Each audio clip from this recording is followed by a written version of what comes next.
Hello student, welcome to Bishop Academy online classes. Dear student, today I am going to discuss about the next principle of management, initiative. Dear student, initiative means motivation. Motivate to employee, यानी कि किसी भी organisation में सिर्फ employees से work लेना important नहीं होता है, एम्प्लॉइज को टाइम टू टाइम उनको इनिशिएट करना भी ज़रूरी होता है, मोटिवेट करना भी ज़रूरी होता है, जिससे कि उनकी इफ़िशियंसी इंक्रीज होती है, वो सेल्फ मोटिवेट होते हैं और सेल्फ मोटिवेशन से उनके अंदर क्या होती है, कॉन्फिडेंस डेवलप होता है और कॉन्फिडेंस डेवलप होने से उनके अंदर एक डिसीजन लेने की जो कैपेसिटी होती है वो क्या होती है, डेवलप होती है. तो initiative means this principle states that employees at all level should be given an opportunity to take initiative in work related to matter. यानी कि हर एक एम्प्लॉइज को, हर एक किसी भी लेवल का एम्प्लॉय हो, चाहे सेकंड लेवल का हो या लोअर लेवल का हो, किसी भी लेवल का एम्प्लॉय हो, उसको एक अपॉर्चुनिटी मिलना चाहिए जिससे वो सेल्फ इनिशिएट हो सके. क्या होता है सेल्फ इनिशिएशन का मतलब कि सपोज करिए कि आप अपने घर पे हैं, आप अपने गार्जियन के सामने हैं, तो अगर कोई डिस्कशन चल रहा है तो अगर आप चाहें तो अगर कुछ अच्छा सजेशन हो, आप मान लीजिए आपको जानकारी है उसके किसी वर्क के बारे में, तो आप अगर सजेशन देते हैं, अपने पेरेंट्स को भी सजेशन देते हैं, आपसे बड़े हैं फिर भी अगर आप सजेशन देते हैं, अगर वो सजेशन अच्छा है तो वो एक्सेप्ट करते हैं और आपको अप्रिशिएट करते हैं. तो जो अप्रिसिएशन मिलता है आपको, वो आपका सेल्फ कॉन्फिडेंस जो क्या होता है उससे डेवलप होता है. आप सेल्फ इनिशिएट होते हैं, जिससे क्या होता है कि आप कुछ और अच्छा सोच सकते हैं, अपने फैमिली के बारे में, अपने घर के किसी भी वर्क के बारे में आप कुछ अच्छा सोच सकते हैं. वैसे ही यहाँ पर एम्प्लॉइज को भी एक सेल्फ इनिशिएशन की जरूरत होती है, सेल्फ मोटिवेशन की जरूरत होती है. वो कैसे होता है कि अगर कोई एम्प्लॉय ऑर्गेनाइजेशन के वर्क से रिलेटेड किसी प्रकार का सजेशन अपने सुपीरियर को देना चाहता है और सुपीरियर उसके सजेशन को एक्सेप्ट करना चाहिए और उसके सजेशन अगर अच्छा है तो उसका एप्लीकेशन इम्प्लीमेंटेशन भी उस ऑर्गेनाइजेशन में करना चाहिए, उस ऑर्गेनाइजेशन के वर्क में करना चाहिए. और अगर वो अच्छा साबित होता है उसका सजेशन तो उसको रिवार्ड भी दिया जाना चाहिए, जिससे एम्प्लॉइज का सेल्फ कॉन्फिडेंस क्या होता है, इंक्रीज होता है, डेवलप होता है और वो और अच्छा सोचने के लिए काम करना शुरू कर देता है. Initiative means taking the first step with self motivation. Initiative means eagerness to do some work without being told to do so, यानी कि कुछ बिना कहे कुछ अच्छा कर देता है. जैसे आप बिना कहे घर का कोई काम कर दे तो आपके पेरेंट्स क्या करते हैं, आपको अप्रिशिएट करते हैं, अरे वाह बेटा तुमने ये काम कर दिया, हाँ मेरा बेटा होशियार हो गया है, तो आपको अप्रिशिएट करते हैं. तो वही चीज यहाँ पर भी है. तो मैंने एक एग्जांपल लिया है आपके उसी से कि for example when you were a young child, अगर आप बड़े लड़के हैं अपने घर के, your mom dad probably had to constantly tell you to clean your room, तो आपको निश्चित रूप से आपको कह सकते बेटा ये थोड़ा सा रूम साफ कर दो, बेटा ये थोड़ा सा काम कर दो, तो आपसे जरूर काम करने के लिए कहेंगे. अगर वो आपसे कहें और तब आप काम करें, अगर उनके कहने से पहले आप उस काम को कर दें तो वो क्या होता है, सेल्फ इनिशिएशन होता है. आप सेल्फ मोटिवेट होकर आप उस काम को कर देते हैं. As you continue to grow become a teenager, और ऐसे ही आप धीरे धीरे आप जब बड़े हो जाते हैं, यंगस्टर हो जाते हैं, you probably started cleaning your room, आप जो है धीरे धीरे अपने रूम को साफ करना सीख जाते हैं. Without being told to do, बिना किसी के कहे आप अपने रूम को साफ कर देते हैं. You obtain the initiative to clean your room, और आप पाते हैं कि आप स्वयं ये काम कर सकते हैं, किसी कहने की जरूरत ही नहीं है. जैसे आप पढ़ाई करनी है तो आपके पेरेंट्स कहे बेटा आप पढ़ लो, तो आप पढ़े, मतलब वो रिक्वायरमेंट आपकी नहीं है. यानी कि आप अगर अपने मन से खुद पढ़ाई करते हैं तो आपका सेल्फ इनिशिएशन होता है, आपका सेल्फ कॉन्फिडेंस डेवलप होता है. मैं ये काम ये मेरा है, मैं तो खुद कर लूंगा इसको, मुझे किसी के कहने की जरूरत नहीं है. तो ये चीज है, इस एग्जाम्पल में इसी चीज को शो किया गया है. और अगर आप ऐसा बिना किसी के कहे कोई काम अगर अच्छा कर देते हैं तो you are being a intelligent. आपको कहते हैं मेरा बेटा बहुत इंटेलिजेंट है, मेरी बेटी बहुत इंटेलिजेंट है, इस तरह की बातें करते हैं. However, initiative does not means freedom to do whatever people like. अब इनिशिएशन का मतलब ये नहीं हुआ है कि आपको एकदम फ्री छोड़ दिया जाए कि आप जो चाहें, जो मन करे वो कर से, जो आपको पसंद हो वो करे। कि आप घूमने निकल रहे, घूमना पसंद है तो आपको इसके लिए अप्रिशिएट नहीं करेंगे पेरेंट्स कि आप घूम के आ रहे हैं, बहुत अच्छा किया बेटा तुम घूम के आ गए, बेटा तुमने ये सामान तोड़ दिया, बहुत अच्छा किया। बल्कि वो आप कुछ अच्छा करने के लिए करते। Every employee has a right to give suggestions, but यहां पे सजेशन होगा, but once a decision is taken on any issue then there is no scope for disobedience.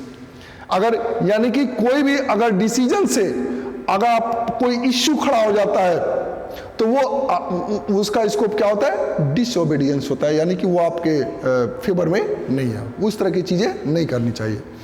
Shiva a worker in XYZ limited, Shiva एक worker है XYZ limited में, suggest to his production manager to implement a new time saving technique of production. जो Shiva worker है XYZ limited में, वो अपने production manager को suggest करता है कि हम कुछ न्यू टाइम टेक्निक का यूज करें हम प्रोडक्शन में। But the production manager did not pay any attention to his suggestion, लेकिन वो उसके सजेशन पे ध्यान नहीं देता है। मोreover he also warned him not to come with any suggestion in future, और कहता है कि भविष्य में इस तरह के किसी भी सजेशन को लेकर मेरे पास मत आना, उसको डांट देता है, ठीक है, वार्न कर देता है। इन सच ए सिचुएशन, इस सिचुएशन में the worker whose suggestion has been neglected by production manager will never try to think and put forward a new and better idea for formulation and implementation of plans because his desire of taking initiative has been suppressed। यानी कि अगर इस तरह का काम कर दिया production manager तो इन फ्यूचर वो कभी भी इस तरह का अच्छा सोचने के लिए वो सोचने का काम नहीं करेगा, बेटर आइडिया अपने दिमाग में नहीं लाएगा, कुछ नए इंप्लीमेंटेशन के बारे में नहीं सोचेगा, क्योंकि उसके आइडिया को उन्होंने सुना ही नहीं और उसको क्या कर दिया? सुप्रेस्ड कर दिया, उसकी बातों को दबा दिया गया। ऑन द अदर हैंड, और इसी तरह दूसरे रूप में अगर देखा जाए, if his suggestion has been listened carefully even though not to be implemented, भले ही वो उसको इम्प्लीमेंटेड ना किया गया हो, लेकिन अगर उसकी बातों को, उसके सजेशन को अगर सुना गया, then he could have taken a courage to offer more suggestion in future, तो वो और इनकरेज होगा कि इन फ्यूचर वो और भी इस तरह का सजेशन लेकर के आएगा। Such an action by the production manager would have encourage his initiative, और इस तरह के उसके काम से, मैनेजर के काम से वो क्या होगा? इनकरेज होगा एम्प्लॉय। नेक्स्ट आपका 14th एंड लास्ट प्रिंसिपल है आपका spirit D corps, means team spirit की भावना की बात की जा रही है यहाँ पे, कि जो एम्प्लॉय या वर्कर किसी ऑर्गेनाइजेशन में काम करते हैं वो एक टीम स्पिरिट के साथ, टीम भावना के साथ काम करते हैं। आपको सिंपल सा एक एग्जांपल की बात बताएं तो एक क्रिकेट टीम होता है, या फुटबॉल टीम होता है, या हॉकी टीम होता है, जो भी टीम हो, मतलब गेम की बात मैं कर रहा हूँ, तो अगर उसमें टीम है तो सभी जितने भी प्लेयर होते हैं वो एक टीम स्पिरिट के साथ वर्क करते हैं, अपनी टीम को जिताने के लिए वो एकदम प्रयासरत रहते हैं, और कोई भी नया थोड़ा सा टेक्निक होता है, नया डिसीजन होता है तो आपस में डिस्कस करते हैं, उनके सजेशन को उसके एक्सेप्ट करते हैं। आप लोगों ने देखा होगा क्रिकेट मैच या फुटबॉल मैच में या हॉकी में देखा होगा, तो इस तरह के डिसीजंस और उनके सजेशन को लेना जरूरी होता है। एक साथ मिलके अपने जीत के लिए संघर्ष करते हैं, स्ट्रगल करते हैं, और कोई भी कम या अधिक वर्क नहीं करता, सभी समान रूप से जो जिसका जो स्थान है उस स्थान पर रह करके वो अच्छा काम करता है। तो यहीं पर यहाँ पर यूनिटी इज स्ट्रेंथ, यूनिटी जो एकता होती है वो सबसे बड़ी ताकत होती है एकता में, यानी कि सारे एम्प्लॉइज एकजुट होकर ऑर्गेनाइजेशन के ऑब्जेक्टिव के लिए वर्क करें, तो टीम स्पिरिट की, not for individual objective, not for individual target. एक टीम स्पिरिट की भावना, जब इंडिविजुअल टारगेट की बात करेंगे तो वहां पर टीम स्पिरिट की भावना नहीं होती है।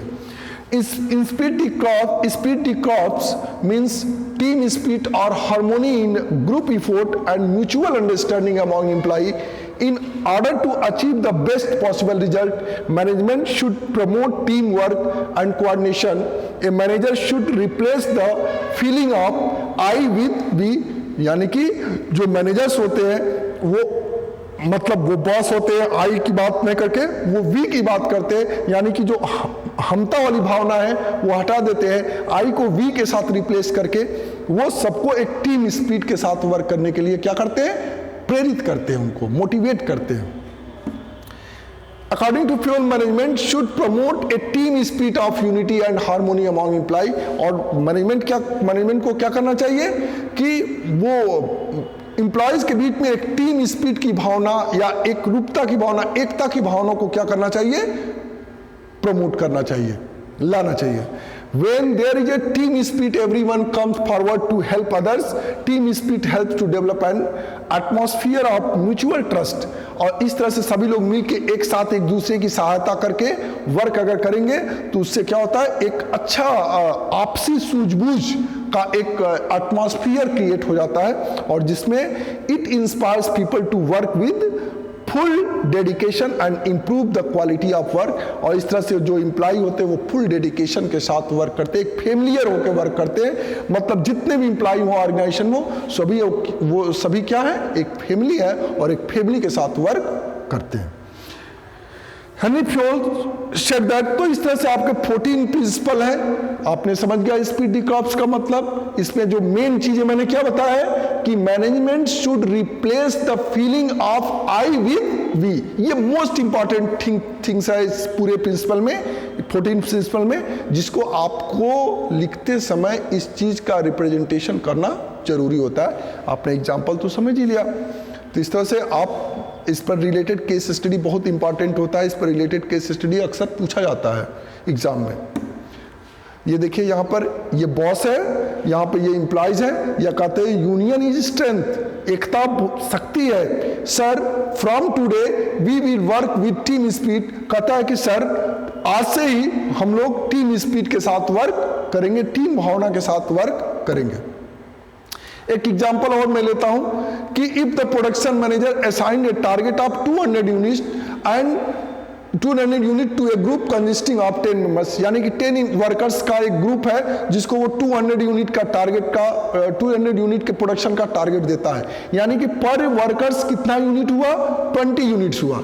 इस केस में अगर वो 20 यूनिट्स प्रोडक्शन एक करता तो वो एक इंडिविजुअल टारगेट होगा। यहाँ पे जो इंडिविजुअल टारगेट है उसको हम लोग ग्रुप टारगेट में हम उसको कन्वर्ट करना चाहिए। टीम स्पिरिट की भावना ये हुई कि अगर सपोज करिए कि 10 वर्कर्स में से अगर 2 वर्कर्स क्या हो, फॉरेंसिक बीमार पड़ जाए, तो अगर बीमार पड़ जाते तो बाकी की जो 8 वर्कर्स हैं, 8 वर्कर्स में वो 200 यूनिट डिवाइड हो जाना चाहिए और उस टारगेट को किसी भी तरह से कंप्लीट करना जरूरी हो जाता है। ये टीम स्पिरिट की भावना होगी। ये नहीं कि वो 2 बीमार पड़ेगा तो उनका हिस्सा मैं नहीं करूंगा, ठीक है। तो इस तरह की चीजें नहीं होनी चाहिए, ठीक है।